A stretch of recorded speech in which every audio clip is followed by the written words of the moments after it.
पहले भाग में आपने 1 से 6 पदों का अध्ययन किया।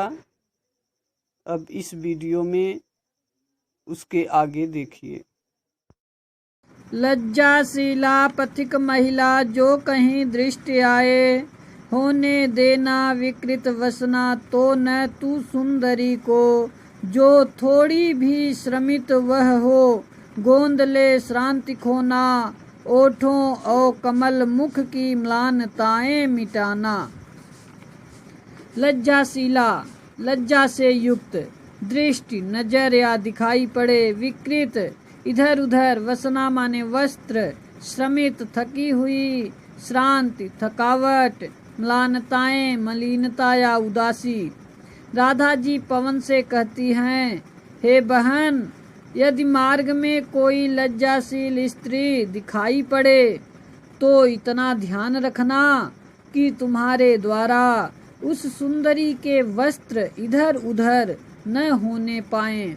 यदि वह तुम्हें थोड़ी सी भी थकी हुई जान पड़े तो उसे अपने गोंद में लेकर उसकी थकावटों को दूर कर देना और उसके अधरों तथा कमल जैसे मुख की मलिनताओं को समाप्त कर देना।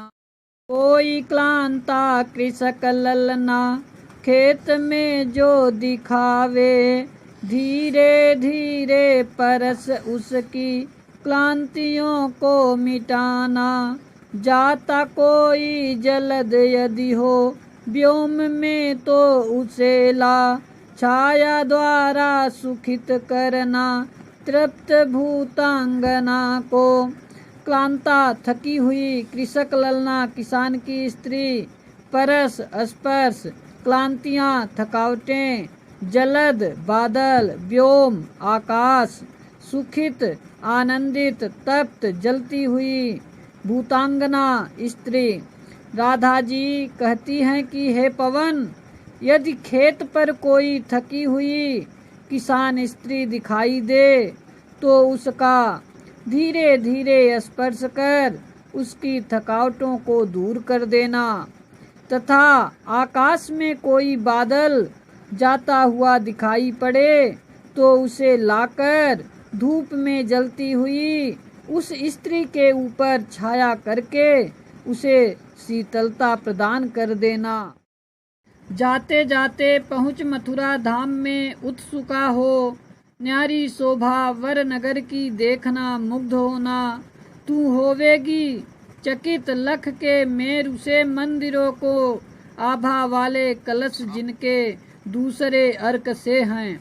धाम मंदिर या नगर, उत्सुका उत्सुकता से पूर्ण, वर श्रेष्ठ, मेरु सुमेरु पर्वत, अर्क सूर्य। राधा जी कहती हैं कि हे पवन, इस तरह जाते जाते तू मथुरा नगरी पहुंच जाएगी और वहां पहुंचकर उस नगर की श्रेष्ठ सुंदरता को देखना। तुम उसकी सुंदरता को देख उत्सुक हो उठोगी और वह तुम्हें मुग्ध भी कर लेगा।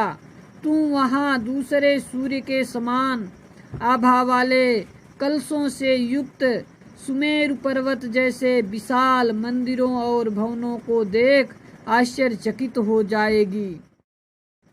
देख पूजा समय मथुरा मंदिरों मध्य जाना, नाना वाद्यों मधुर स्वर की मुग्धता को बढ़ाना। कीवा लेके रुचिर तरु के शब्दकारी फलों को धीरे धीरे मधुर रव से मुग्ध हो बजाना। मध्य माने बीच, नाना अनेक प्रकार के, कीवा अथवा रुचिर सुंदर, तरु वृक्ष, रव स्वर। हे पवन, जब पूजा का समय हो जाए तब तू मथुरा के मंदिरों में जाना और वहां बज रहे अनेक वाद्य यंत्रों को अपना मधुर स्वर प्रदान कर उसकी मधुरता को बढ़ा देना, अथवा किसी सुंदर वृक्ष के शब्द करने वाले कारणों को जैसे फूल, पत्ती, तना आदि ग्रहण कर धीरे धीरे मधुर स्वर में मुग्ध होकर तुम अपना राग अवश्य बजाना। तू देखेगी जलद तन को जा वहीं तदगता होंगे लोने नयन उनके ज्योति उत्कीर्णकारी। मुद्रा होगी वर वदन की मूर्ति सी सौम्यता की। सीधे सादे वचन उनके सिक्त होंगे सुधा से।